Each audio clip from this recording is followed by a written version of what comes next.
कारक। कारक क्या होते हैं? कारक को इंग्लिश में कहते हैं केस। ठीक है, कारक को इंग्लिश में कहते हैं केस।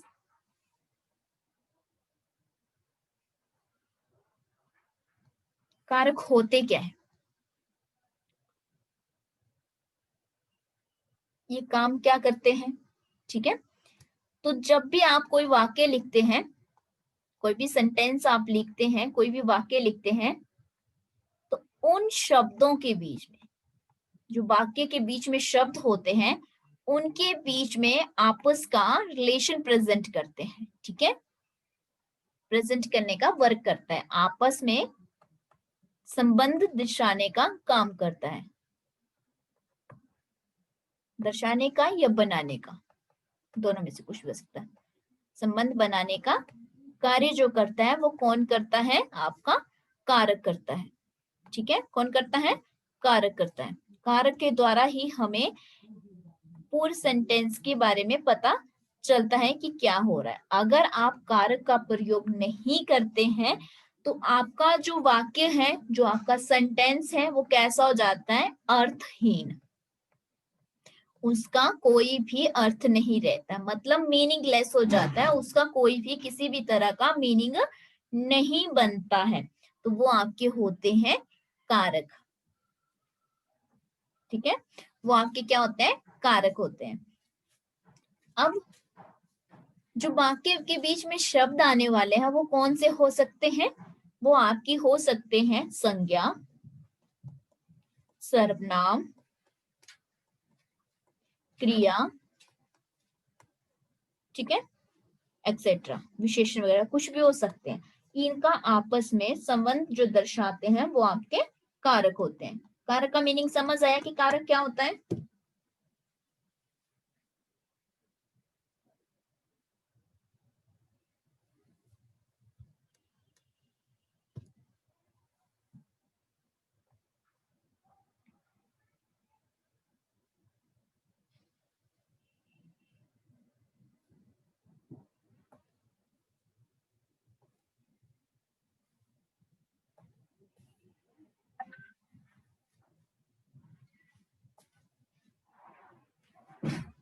एक मिनट, मैंने क्या क्लर्क वाले बैच में कोड नहीं दिया है?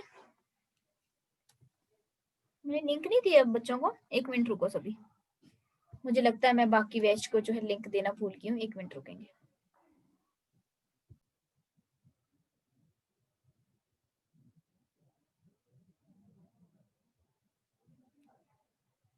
अब आते हैं कि कारक जो है आपके, कारक में, कारक के लिए क्या जरूरी है? कैसे पता चलेगा कि कारक है? ठीक है, कैसे पता चलेगा कि कारक है या नहीं? तो उसके लिए हमें कुछ साइन दे रखे होते हैं जिन्हें हम हिंदी में चिन्ह कहते हैं। ठीक है, चिन्ह भी कह सकते हैं या फिर शुद्ध हिंदी में कहे तो विभक्तियां कहते हैं। ठीक है, अपनी भाषा में कहे तो उसको साइन हम बोल देते हैं नॉर्मली। ठीक है, तो क्या होंगी उसके लिए? क्या होंगी? विभक्तियां होंगी, विभक्ति होगी। अब विभक्ति क्या होती है वो भी इंपॉर्टेंट है। ठीक है, आपको पता होना चाहिए विभक्ति जो है वो क्या होती है। विभक्तियां या फिर परसर्ग, ये क्या होता है? तो ये होते हैं आपके साइन, ठीक है, चिन्ह जिन्हें आप कहते हैं। जैसे एग्जाम्पल देती हूँ, एग्जाम्पल ही देती हूँ ना, इन साइन को बाद में लिखेंगे कौन कौन से होते हैं। चलो साइन ही लिख देती हूँ पहले। स्नेह हो गया, को है, से, के लिए, में, पर, ये सब क्या है?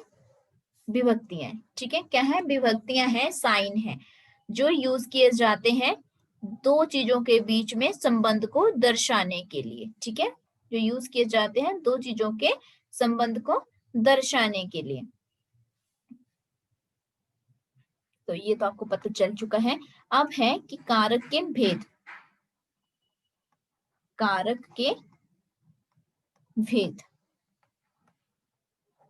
तो कारक के भेद की अगर हम बात करें तो कितने होते हैं? 8 होते हैं। ये बहुत बार बीएड में, शायद एक आध बार बीएड में भी आया और बाकी अदर एग्जाम में भी बहुत बार क्वेश्चन आया है कि कारक के कितने भेद होते हैं। शायद ये मुझे लगता है 2018 का जो पेपर था बीएड का, उसमें ये क्वेश्चन आया था कि कारक के कितने भेद हैं। ठीक है, क्लर्क के एग्जाम में बहुत बार आया हुआ है, तो आपको पता होना चाहिए कि जो कारक है उसके कितने भेद हैं।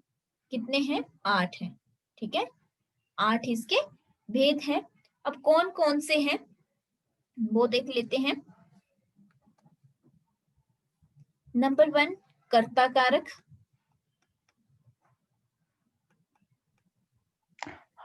नंबर 2 कर्म कारक,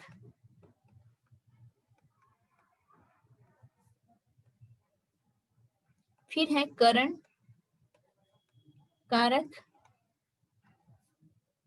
फिर है आपका संप्रदान कारक, अपादान कारक,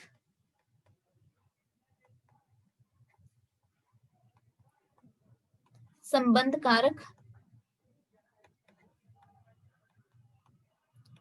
अधिकरण कारक। ये आपको याद ही होना चाहिए ये वाला तो, क्योंकि ये क्वेश्चन आएगा यहां से एक अध। फिर है संबोधन कारक।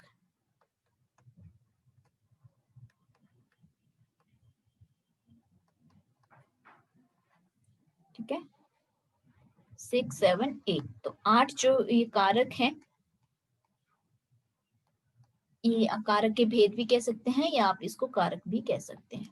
ठीक है, 8 है। अब इनके लिए जो है, इन 8 कारक के लिए विभक्ति यूज होती है। हमने कहा कि हमें कैसे पता चले कि ये कौन सा कारक है। ठीक है, हमें कैसे पता चले, एक वाक्य के बीच में, एक सेंटेंस के बीच में हमें कैसे पता चले कि कौन सा कारक है। तो उसके लिए क्या क्या क्या है, इन कारक के लिए साइन दिए गए हैं। ठीक है, इन कारक के लिए साइन दे रखे हैं। जैसे हमने कोडिंग डिकोडिंग में किया था ABC वाला, तो इसके लिए हमने 1 दिया था, 2 और 3 दिया था। उसी तरह से इन कारक के लिए भी साइन दे रखे हैं। कर्ता के लिए हम यूज करते हैं विभक्ति या साइन जो यूज करते हैं, चिन्ह जो यूज करते हैं वो है ने। ठीक है, कर्म के लिए हम करते हैं को, करण के लिए है से या के द्वारा। ठीक है, और संप्रदान के लिए जो है हम यूज करते हैं को के लिए। अपादान के लिए हम यूज करते हैं से। मैं आपको बताऊंगी कि कर्ता का क्या मतलब है, अभी ये मतलब भी बताऊंगी। ठीक है, फिर है संबंध। संबंध के लिए हम यूज करते हैं रा, रे, री, ना, ने, नी, का, के, की। फिर है अधिकरण। अधिकरण के लिए हम यूज करते हैं में और पर। संबोधन के लिए हम यूज करते हैं हे, अरे, ओ। ठीक है, तो ये इनके क्या है, सभी के साइन है। अब कर्ता जो है उसका क्या मतलब होता है, जो भी क्रिया हो रही है, जो भी आपका काम हो रहा है उसको करने वाला। ठीक है, कर्ता का यहाँ पे मतलब है कि जो भी आपकी क्रिया हो रही है या वर्क हो रहा है उसको करने वाला जो होता है वो क्या होता है, कर्ता आपका। कर्म क्या होता है, जिस भी क्रिया का उस पे फल पड़ रहा होता है। ठीक है, जो भी काम हो रहा है, जो कर्ता काम कर रहा है, उसका जो है उस पे फल पड़े, वो आपका कर्म कारक। करण क्या होता है, करण कारक का मतलब है क्रिया करने का साधन। जो भी आप काम कर रहे हैं उसको करने का साधन, क्रिया का साधन। संप्रदान का मतलब होता है जिसके लिए क्रिया की जा रही होती है। ठीक है, जिसके लिए क्रिया की जा रही होती है, जिसके लिए एक्टिविटी हो रही होती है।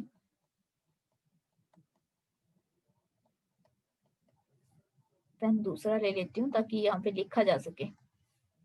फिर है अपादान। तो अपादान का मतलब होता है अलगाव हो, यानी कि सेपरेट करना। ठीक है, अलगाव का मतलब होता है चीजों को सेपरेट करना। संबंध का मतलब है रिलेशन दिखाने के लिए, संबंध दिखाने के लिए। इसके बाद है अधिकरण। अधिकरण का मतलब होता है जो क्रिया हो रही है उसका आधार, बेस, क्रिया का आधार या फिर बेस। संबोधन। संबोधन का मतलब होता है कि जो कर्ता है, कर्ता के लिए हम जो भी बुलाने के लिए या बात करने के लिए जिस जरिए का माध्यम का प्रयोग करते हैं संबोधन के लिए, वो आपका संबोधन कारक होता है। तो यहाँ पे मैंने बताया कि 8 आपके कारक हैं। इनके कारक कर्ता, कर्म, करण, संप्रदान, अपादान, संबंध, अधिकरण, संबोधन। इनका क्या क्या मतलब होता है वो देखा हमने, ठीक है। इनका जो है सबका अपना क्या क्या मतलब होता है वो देखा, और इनके लिए कौन कौन सी विभक्ति यानी कि चिन्हों का जो प्रयोग किया जाता है, जो चिन्ह यूज किए जाते हैं वो कौन कौन से हैं। कर्ता के लिए हम अगर ने लिखा है, अगर आपके वाक्य में ने लिखा है तो आप समझ जाएंगे कि ये क्या है, कर्ता है, ठीक है। आपको में लिखा है तो आपको पता होना चाहिए कि में जो है वो कौन सा कारक है, वो अधिकरण कारक है, ठीक है। इस तरह से आपको वहां पे दे रखे हो सकते हैं। तो यहाँ तक क्लियर है सभी को? 8 कारक के भेद, कारक के 8 भेद क्लियर है या नहीं?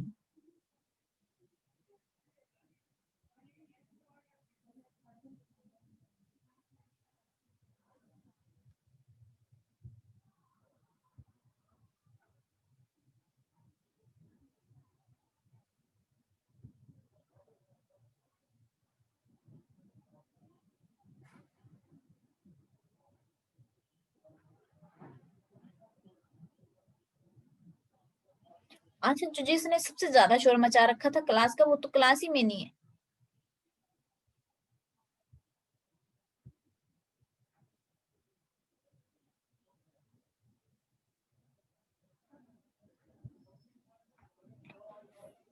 खैर छोड़ो। अच्छा, अब है एग्जाम्पल दो इनके या नहीं दो? एग्जाम्पल दो इन सबके या नहीं दो, या आते हैं पहले के? तो मुझे बता दो, नहीं तो एग्जाम्पल लेने हैं तो फिर मैं एक्सप्लेन करूंगी, अदरवाइज हम नेक्स्ट टॉपिक पर चलेंगे।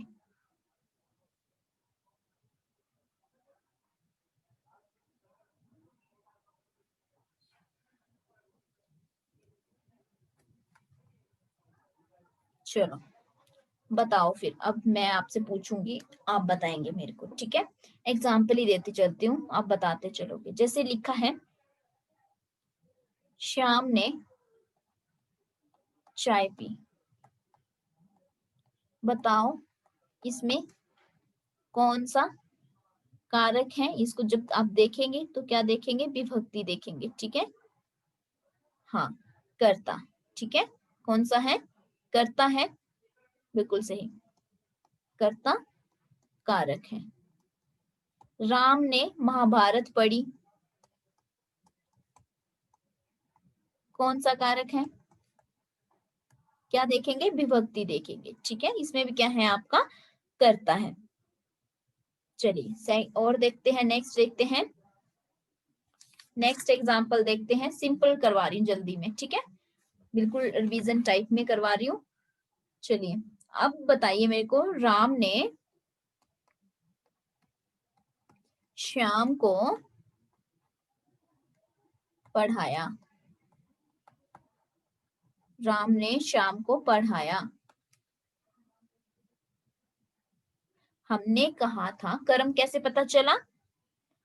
यहाँ पे ने भी तो दे रखा था, ये भी था और ये भी था, कैसे पता चला?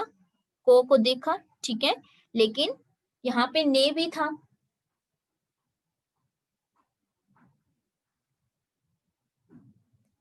कई बार क्या होता है,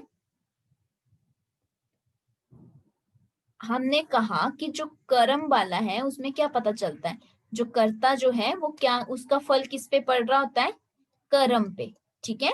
तो मतलब राम ने श्याम को पढ़ाया, तो राम का जो काम हो रहा है वो किसके लिए हो रहा है, श्याम के लिए, तो को की जो है इंपॉर्टेंस जो है यहाँ पे बढ़ जाएगी, ठीक है।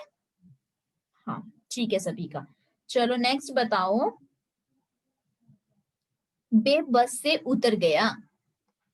बे बस से उतर गया।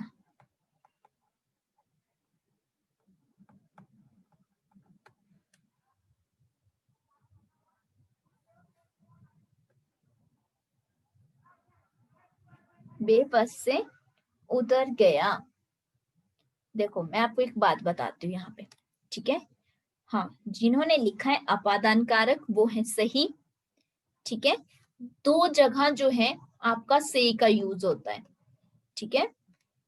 दो जगह होता है, एक होता है करण में और एक होता है अपादान में, ठीक है। दोनों के लिए से का यूज होता है, लेकिन इसमें जो मेन रहता है वो क्या रहता है, अपादान जो होता है वो होता है किसी चीज को सेपरेट करने के लिए, अलग करने के लिए, ठीक है, जुदाई के लिए। हाँ सही कहा अर्चना ने, ठीक है। तो बस से जो है वो उतर गया, बस और वे जो है वो दोनों क्या है, अलग हो गए, ठीक है। तो यहाँ पे क्या आना था आपका अपादान। और जो करण है उसका क्या होता है, वो सिर्फ साधन होता है, ठीक है। इसका मतलब होता है साधन। जैसे करण के लिए क्या आ सकता था एग्जाम्पल, राम बस से ऑफिस जाता है, मतलब वो साधन था उसका, राम बस से ऑफिस जाता है। तो बस जो थी वो उसका क्या था, साधन। आपने याद रखना है कि जो करण है वो साधन के लिए प्रयोग होता है, ठीक है। और जो अपादान है वो किसी चीज को अलग करने के लिए। क्लियर है, दोनों क्लियर हुए, करण और अपादान क्लियर हुए, क्योंकि दोनों में से जो है यूज हो सकता है, ये से जो है वो दोनों में आ सकता है, ठीक है। तो कंफ्यूज नहीं होना है आपने। तो इसका मतलब है कि, एक मिनट रुकेंगे, ठीक है। हेलो, हाँ जी, गुड इवनिंग सर, मैं आपको कॉल थोड़ी देर में करती हूँ, बैक कॉल, क्लास में हूँ।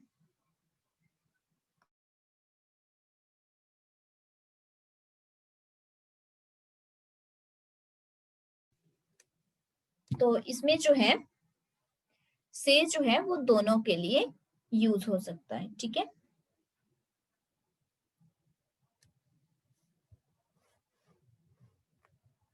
इसके बाद जो है नेक्स्ट एग्जाम्पल देखते हैं। पुस्तक मेज पर रखी है, पुस्तक मेज पर रखी है।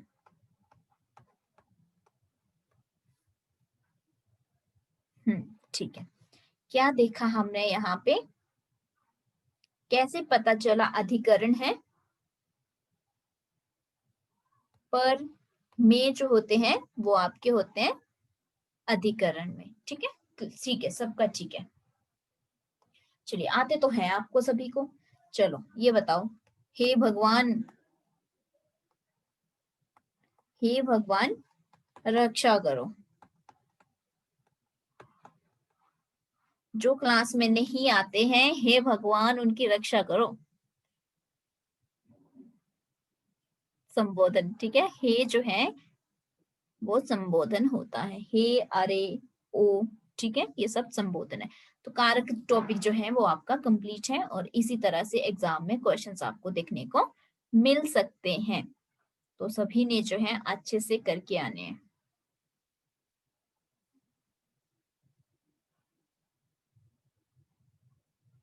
मैंने तो क्या ही करनी रक्षा, अब तो भगवान ही करे सबकी, पेपर में परसों। करण और वो आ गया ना समझ आप सभी को, अपादान। अच्छा, से वाला मैंने कहा कि जो से वाला है वो दो जगह प्रयोग होता है, ठीक है। से जो है दो जगह आता है, एक आता है, परसों ही है ना एग्जाम बी एड एंट्रांस वालों का, आज कितनी 24, 25, 26 नहीं 27 को है ना, चलो 27 को है, अभी 2 दिन है फिर तो आपके पास, ठीक है। से मतलब दो जगह आता है, एक आता है करण के लिए और एक आता है अपादान के लिए, ठीक है ना। से का मतलब होता है जब भी आपका करण के लिए अगर आ रहा हो तो हम उसको देखेंगे साधन के रूप में, और अपादान में जब भी आएगा तो वो आएगा अलग करने के लिए। जैसे हमने अभी एग्जाम्पल दिया था, राम बस से उतर गया, ठीक है। और एक हमने एग्जाम्पल दिया, राम बस से, क्या लिख दिया मैंने, बस से ऑफिस जाता है। यहाँ क्या हुआ, बस से उतर जाना, मतलब राम जो है बस से अलग हो गया। ठीक है, जब वो बस से अलग हो गया तो क्या आ गया ये आपका,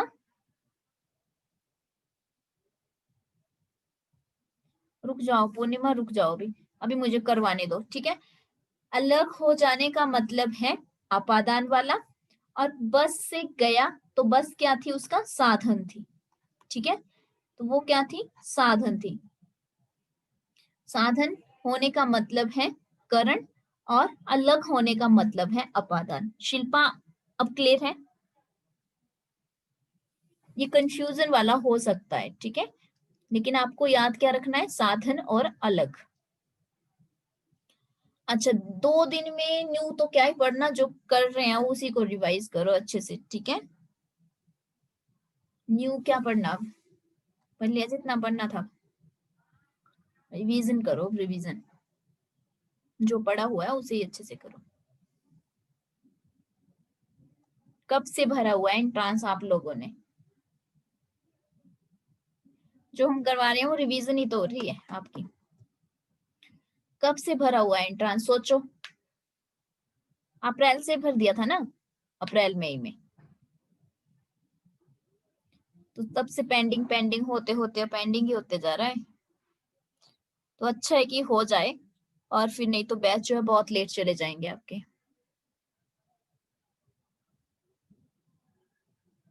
संबंध कारक का नहीं बताया मैंने, अच्छा चलो बता देती हूँ।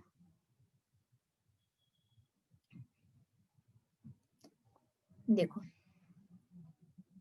संबंध कारक में जो है प्रीति का घर बहुत बड़ा है,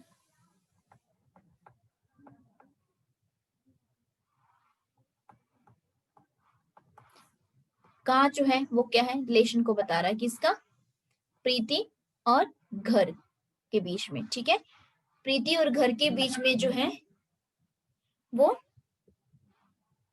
एक दूसरे के रिलेशन को प्रेजेंट कर रहा है। ठीक है, तो ये दोनों जो है, दोनों के बीच में जो संबंध को बताएगा वो आपके संबंधवाचक होगा।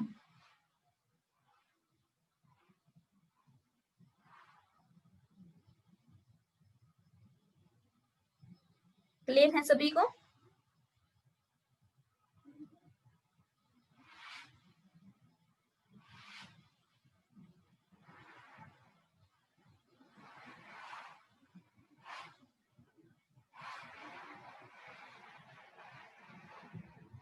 क्लियर है ना सभी को? चलिए, कारक भी आपके हो गए कंप्लीट।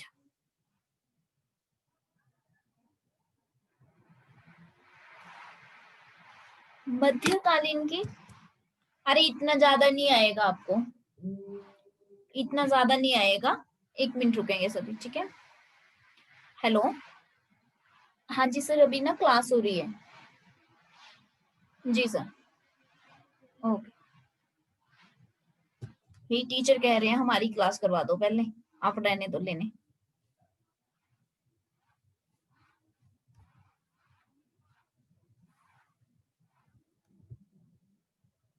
पूरे दिन तो क्लासेस ही हो रही हैं आपकी। चलो नेक्स्ट देखते हैं, नेक्स्ट टॉपिक करते हैं, अब हम समास कर लेते हैं, ठीक है। बाकी तो फिर भी बेसिक बेसिक है, समास कर लेते हैं। अच्छा हाँ, संधि भी इम्पोर्टेंट है, संधि बहुत इम्पोर्टेंट, करते हैं संधि अगली क्लास में। कल पंचायत ऑडिटर का एग्जाम है,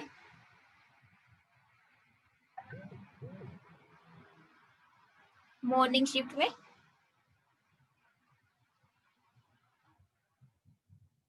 ओके, रिवीजन कर लो, भी हो रही है, ठीक है।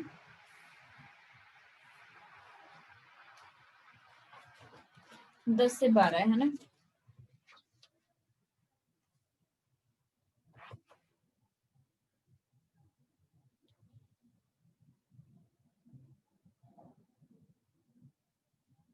अभी हम कर लेते हैं समास।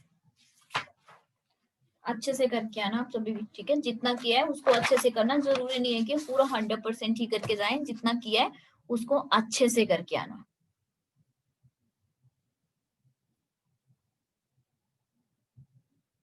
बहुत सारी चीजें आपको वही मिलेंगी जो हमने की हुई है।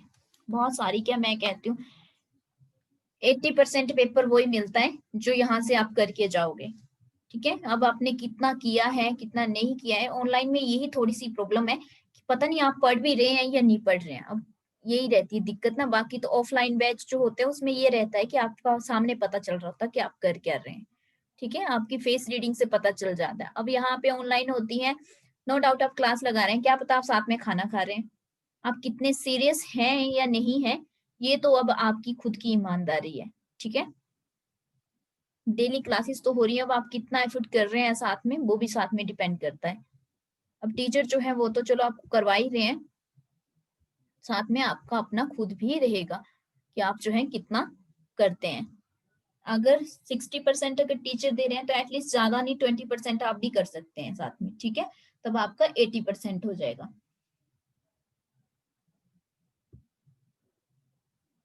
चलिए अगला टॉपिक जो है न्यू लिंक से करना है। अभी 8 मिनट है।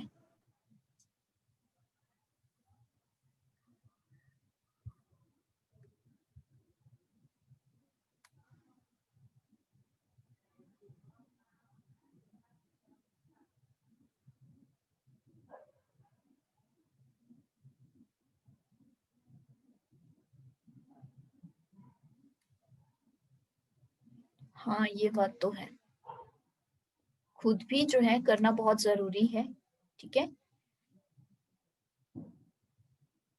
ऑफलाइन का थोड़ा सा रहता है कि नहीं चलो मतलब पता चल जाता है आपको, ठीक है। डेली आप आ रहे हैं, पर आना जाना भी एक टाइम वेस्ट है आई थिंक, मुझे लगता है। आजकल मुझे लगता है ऑनलाइन ज्यादा बढ़िया है चीजें, आने जाने की कोई टेंशन नहीं है। मैं तो कहती हूँ स्कूल के जो सिस्टम है वो ऑनलाइन ही रहने चाहिए। ना तो आने जाने का, तैयार होने का आपको टेंशन, ना तो इधर उधर घूमने की टेंशन। सिर्फ चुपचाप अपना कमरे में बैठ के स्टडी करो, टाइम आपका सेव हो रहा है, ठीक है ना। मुझे तो स्कूल भी ऑनलाइन ही चाहिए। मुझे तो ठीक लगा कि स्कूल में भी बच्चों को ऑनलाइन ही हो जाना चाहिए, पर ये कि थोड़ी सी उनकी सोशलाइजेशन नहीं होगी, बाकी तो सब ठीक है। आने वाला टाइम ऐसा होगा, देखना 2015 तक मुझे लगता है कि हो जाएगा सब ऑनलाइन ही सिस्टम। डेमो तो अभी मिल ही चुका है इस साल में।